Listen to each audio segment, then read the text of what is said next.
Hi, this is Sarah with Lasers and More, and this is a video on how to use Silhouette Studio for the Glowforge for absolute beginners.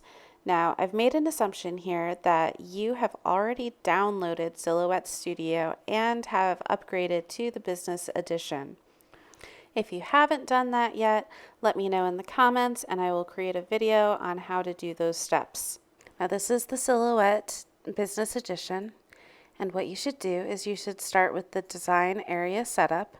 Don't worry about the machine. Change the cutting mat to none and the media size to custom. Now I'm going to try to put in 19, but because the constrained media to cutting mat is selected, I'm not able to do that. So uncheck the box, then you can put in 19 for the width of the Glowforge cutting area, and the height is 11.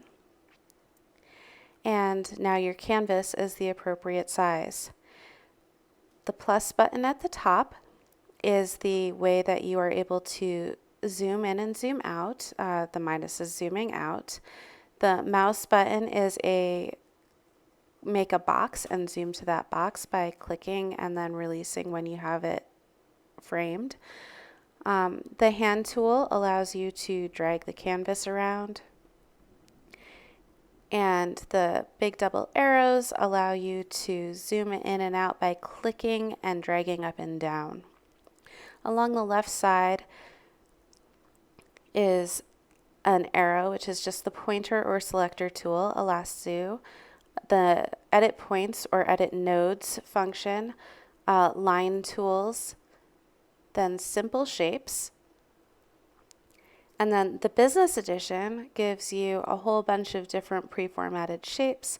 There are little nodes that you can adjust in them and get even more custom shapes, and we'll be using some of those today.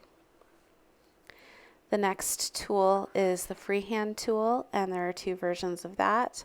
Text, then a notes tool in eraser, a knife tool, that's for a later lesson, and then a eyedropper which picks up color. There's nothing on the screen right now, so we're not going to pick up any color.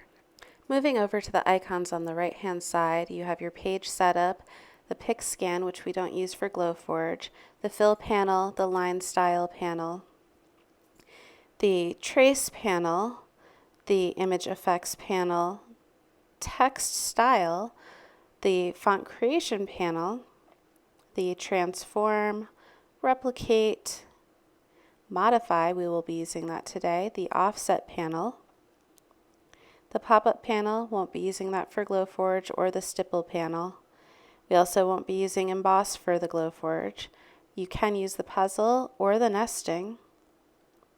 The line effects panel, I've never really played around with that. Rhinestones is not for Glowforge. The media layout setup panel is hidden. The weed settings, also not for Glowforge, the warp panel, and the layers panel. Now let's look up at the help menu, and you're able to search for specific terms, and you can also view your screen in something other than the Business Edition, but the Business Edition, if you have it, is the best, so there's not a whole lot of reason other than teaching somebody. So let's start drawing our cat. I have selected an oval tool, and I am going to hide the grid because I don't really feel like having a grid, and I'm going to zoom in so that I am able to kind of fill the screen with the image that I'm creating. And I'm just going to make a rough circle that I'm happy with, and that's the cat head. Now I'm going to find a shape that I think is appropriate for the cat ears. And I think what I want to do is an arc. So you start with the tip of the arc, and then you draw how much of the circle you want the arc to go against. And I didn't really put it in the right place, so I will put it there, make it that wide, and I will move it down. The little green box is a rotate box, and that allows you to adjust the rotation of any of the shapes that you create. I'm going to go up to the object menu, and go down to replicate, and I'm going to duplicate that ear on the area above the current ear. And now it's not facing the right direction for the second ear, so I'm going to go to Object, Mirror, and flip horizontally. And now I have a mirror image of the cat's ear. And that blue line automatically appears because I have Show Guides in the page setup. And that lets me know that they're at the same height. Now I've selected all of them, and I can use this button over here, which is Weld, but it's the same as going to the Modify panel and selecting Weld. Modify panel is similar to booleans that are in Inkscape or Illustrator, and there's a subtract all, there's a divide, there's a subtract, an intersect, and a crop. All of these tools are super handy for creating custom shapes and designs. Now you may notice that as you hover over each of them, they have a description, and read those descriptions. They're helpful. They tell you if something needs to be in the foreground or the background for it to be able to work. Weld, it doesn't matter. So now I want to create cat whiskers, and I don't see any shapes that I really want to do for cat whiskers. So I'm going to select the line tools, and I'm going to click on the straight line tools. And we're going to end up editing the nodes on that, so it will end up being a little different. So I'll start out by just kind of creating a really pointy triangle. And then I'm able to click on the Edit Points, which is also Editing Nodes button, after selecting the whisker that I want to adjust. And so if there are not enough points to edit already, you can create a new one by clicking where you want the node to be on the line. And then you move it up. And if you can see there, that is kind of a crooked line. So I'm going to click the Smooth It Out button.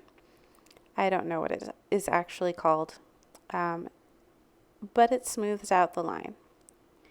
And so I've created another new node and smoothed it again, and wow, it made a really funny looking jog.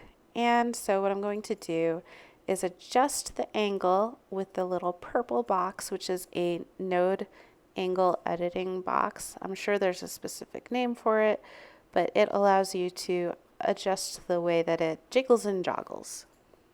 So now I have my first whisker, and you know what? I think I'm going to use the same whisker and just kind of rotate it and adjust it. So I'm going to duplicate below, and that is in the Object menu, and I'm going to do that again. And now I have 3 whiskers on that side. I'm going to use the green rotate box and rotate my whisker. Now I have 3 whiskers sticking out the side of the cat face. And I think I like those, and I'm going to have a symmetrical cat face, so I'm going to select them all and go up to Object, and I am going to replicate by duplicating to the right. And again, I need to mirror it, so I will flip horizontally and move it out to the side of the cat face. Now, to make it easier to handle all of these, I am going to group first the right side and then the left side. And I want to make sure that they are centered. So I'm going to select both the left side and the right side and make them centered horizontally. And then I want to center them in the cat face. And so I'll group the left side and right side together. And then I will click the Align Center, so the whiskers will be centered with the cat face. The next thing I want to do is make it so that the whiskers are one with the cat face, so I will click that Weld button like I did earlier with the ears, and they became all one shape. So I'm thinking about what I want to do next, and I'm thinking I'm going to do the cat nose. So I'm going to zoom in on the cat face and get it nice and in a very usable area of the screen, and I think I'm going to use this kind of pie shape. And I'm going to put it there for now. And again, we have alignment tools to make it better, but I think that looks like a pretty good spot for it. It moved, not a big deal. We will edit it later. Now I'm going to change the line color for the nose, and you can either do that from the top drop down or from the right side line style menu. And I'm changing it to blue because I'm going to have the Glowforge cut everything that's red, and everything that's blue is going to be a score line. And that helps it so that when I import the image later, things don't get messed up and disorganized, and life is just a whole lot simpler that way. So now if you notice, the nose is a little bit off center from the cat's face, so I'm going to go ahead and select the nose and the cat face and align center as far as the horizontal left to right centering. Now I want to make some eyes. Now I don't see any shapes that really look like cat eyes to me, so I'm going to go up and pick the circle or oval tool, and I'll be editing it. So I'm going to make my oval, and then I'm going to select it and click the edit points, and I am going to change that to a corner so that it can have a sharp angle instead of a smooth curve. And then I'm going to use the purple angle adjustment boxes, and I am going to move it so it looks a little bit more like the almond shape of a kind of normal cat eye. And so I'm going to then adjust the top and bottom of the oval as well. It's starting to look a little bit more like a football, and so I want those corners to be a little bit pointier, and I'm going to just keep tweaking it until it's the shape that I want it to be. So I'm getting pretty close now, almost done. And that's kind of the thing about designing, it gets kind of finicky. So I think I'm pretty happy with that cat eye now. So I'm going to put in the iris, and the iris is just going to be a simple circle. And I'm going to create the circle. I don't know exactly what size it needs to be, so I'm going to bring it down into the eye, and I'll adjust the size from there. And I'm going to just drag the corners until it's about the size that I want. Also, pro tip, if you hold down shift as you make the circle, it's a perfect circle. Same with the square, it'll be a perfect square. Again, I've aligned it like I've aligned other things in the past. And now I've selected the eye, and I realized it's also the kind of right shape for the pupil of the cat eye because they have those almond-shaped pupils. And so I'm going to go to Edit and Duplicate. You can also do Control D. It's basically the same as using the replicate. And so now I'm going to go to the Object, Rotate, and rotate by 90 degrees clockwise. I'm going to use the corner buttons to make it smaller, and now I don't have enough ability to adjust it, so I'm going to manually adjust the size using the width and height. Make sure that that lockbox is not clicked right now because we want to make the width and height not in proportion to each other. If you want to have things in proportion to each other, have the lockbox show that it is locked. Now I'm going to select all parts of the eye, and I'm going to change them to that blue score line again. And now I want to have the same thing, so I will group it and duplicate it by Control D. And now I'm going to drag it over, and again those guidelines, that light blue shows up on the bottom to show me that I have moved the eye in line in the direction that I want to go. I'm going to group my eyes together, and then I am going to make sure that they are centered to the cat head by selecting the eyes, the cat head, and the horizontal alignment tool. Now I want to draw the mouth, and so I'm going to use that freehand tool with the smoothing. So I am going to just draw the mouth where I want it. I'm not going to have auto close on because I'm not making a closed shape. So I'm just going to make a swoopy, happy cat mouth, and that looks good. And now I'm going to do the other side. I'm going to get as close as possible to connecting it. And that looks good. Now I could have done this again as a perfectly symmetrical thing, but I don't think cat mouths are perfectly symmetrical. It's not quite right, so I'm going to simplify the shape and see if I can just tweak it a little bit to make it a shape I'm a little bit more happy with, again using that point editing. And twist a little bit. Let's get that line overlapping just the slightest bit over the mouth, and now it looks like a cat. I'm pretty happy with that. So I'm going to group all of the shapes that are going to be scored. No real reason for that. I just like to do it, and it makes it easier to grab things and move them. So I'm going to put the cat where I want it, and we're going to have the cat say something. I know lots of people like putting text or even having their entire image be text. And so the cat's going to say meow. So let's click the text button on the left side. And when you do that, you are able to then click on the screen and it gives you a blinking cursor. Now let's find a cute font for our cat, and maybe Michelina. And let's make it a little bit bigger. And 144 looks pretty good. So the cat says meow. My 2.5-year-old son knows that, so pretty sure all of you know that too.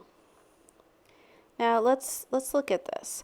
That's a grab box. There are lots of things that you can do with the grab box, and I will show you them another time.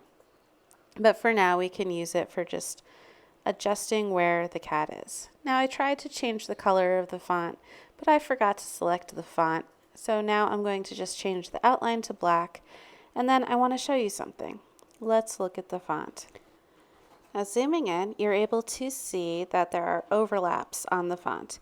Now this is important because if you were to engrave meow, those overlapped areas would show up as unengraved, and the rest of the parts of the letters would show up as engraved. And so what we want to do here, instead of leaving it as it is we want to weld it, just like we welded the ears to the cat and the whiskers to the cat. So we select the whole word before we do anything else and click the weld button, and those little overlapping things go away. See? Weld. All good. And so now we can fill it with a solid color. If we had filled it earlier, we wouldn't see those overlapping things, and we might have forgotten to weld it. So now you have a cat, and it says meow. And we are pretty much finished. So what do we do when we're finished?